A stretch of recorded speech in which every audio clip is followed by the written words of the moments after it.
കൊടകര ഏകലവ്യ കലാകായിക സമിതിയും കൊടകര ഒയാസിസ് ക്ലബ്ബും സംയുക്തമായി ഓണാഘോഷം സംഘടിപ്പിച്ചു. കൊടകര ഗാന്ധിനഗറിൽ ഓണനിലാവ് 2024 എന്ന പേരിൽ നടത്തിയ പരിപാടി പുതുമുഖ ചലച്ചിത്ര താരം ഗോകുൽ രാമചന്ദ്രൻ ഉദ്ഘാടനം ചെയ്തു. Oasis club president Jose master അധ്യക്ഷത വഹിച്ചു. ഏകലവ്യ കലാകായിക സമിതി സെക്രട്ടറി TG അജോ, ഏകലവ്യ കലാകായിക സമിതി പ്രസിഡന്റ് ഷജിത് കുമാർ എന്നിവർ സംസാരിച്ചു. ചടങ്ങിൽ വിവിധ പരീക്ഷകളിൽ ഉന്നത വിജയം നേടിയ ക്ലബ്ബ് അംഗങ്ങളുടെ മക്കളെ അനുമോദിച്ചു.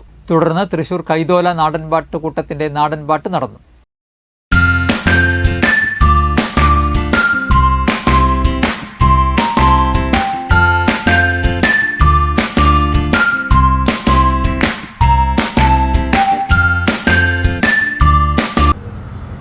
ഓണനിലാവ് എന്ന ഈ പ്രോഗ്രാം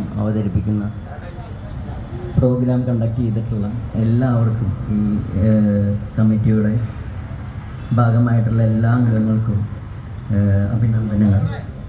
മാത്രമല്ല, ഈ ഏകലവ്യ നമ്മൾ ഇവിടെ നേരത്തെ പറഞ്ഞ മാതിരി തന്നെ നമ്മൾ 20 വർഷമായി ആംബുലൻസ് സർവീസ് ഫ്രീ ആയിട്ടാണ് ആക്സിഡന്റിൽ ഞങ്ങൾ നടത്തിക്കൊണ്ടിരിക്കുന്നത്. അതുമാതിരി തന്നെ എല്ലാ ജീവകാരുണ്യ പ്രവർത്തനങ്ങളും നമ്മളിവിടെ